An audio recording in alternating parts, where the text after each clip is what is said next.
මේ ළඟදී රෑ 12ට එක දුවෙක් යනවා ගෙදරින් පැනලා.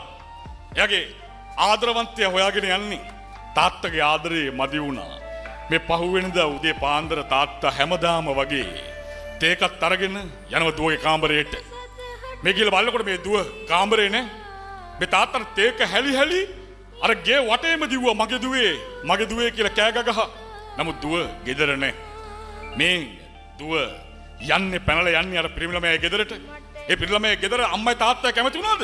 මේ දුවට අවුරුදු 1කමාරක් බැන්න. ඒ අම්මයි තාත්තයි අවුරුදු 1කමාරක් මොනවා කියලාද වෙන්නේ? නැහැදිච්ච කමට ගෙදරට ආපු කෙල්ල කියලා බැන්නේ. මොකද කිසිම පිරිමි ළමයෙක්ගේ අම්මා කෙනෙක් තාත්තා කෙනෙක් කැමති නැහැ නැහැදිච්ච කමට ගෙදරට කෙල්ලෙක් එක්කන් එනවට. අවුරුදු 1කමාරක් බැන්න. තාත්තගෙන් කෑම එකක් ඉල්ලන්න කලින් මේ දුවට කෑම එකට කෑම දෙකක් ලැබුණේ. අද කන්න නැහැ. අද කෑම එකක් ඉල්ලනකොට ආදරවන්තයාගෙන් ලැබුණේ කණේ පාරක්. අවුරුදු 1කමාරක් ගත වෙනකොට පුංචි දරුවෙකුත් හම්බ වෙලා. ඒ පුංචි දරුවට දෙන්න අද කිරිනේ. කිරි පැකට්ටක් ගන්න සල්ලි නෑ. මතක් වෙනවා තාත්තා එකින් එකට කිරි පැකට් ගෙනල්ලා දුන්න විදිහ මේ දුවට.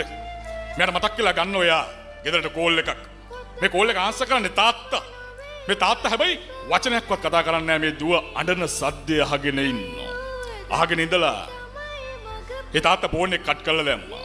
උදේ පැය 3-4ක් යනකොට අර ගෙදර මිදුලේ ඇවිල්ලා වාහනයක් නවත්තන සද්දේ මේ දුවට ඇහුණා.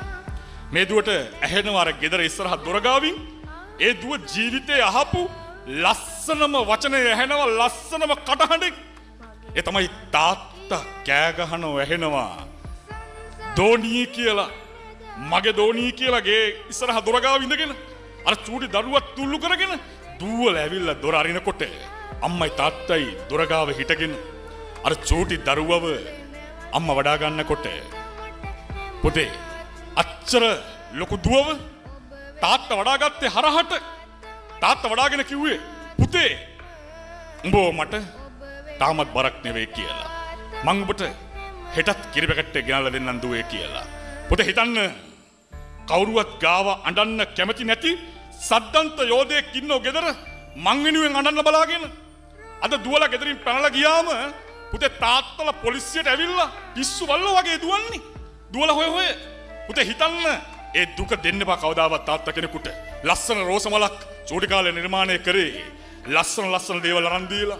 මොකද චූටි කාලේ ඉඳන් අරන් දුන්න අර ලස්සන කොණ්ඩබූල්, ලස්සන වලලු ඒව හෙලවෙනකොට දුවනකොට තාත්තා හරි ආසාවෙන් ආදරෙන් දුවගේ දිහා බලාගෙන හිටියේ.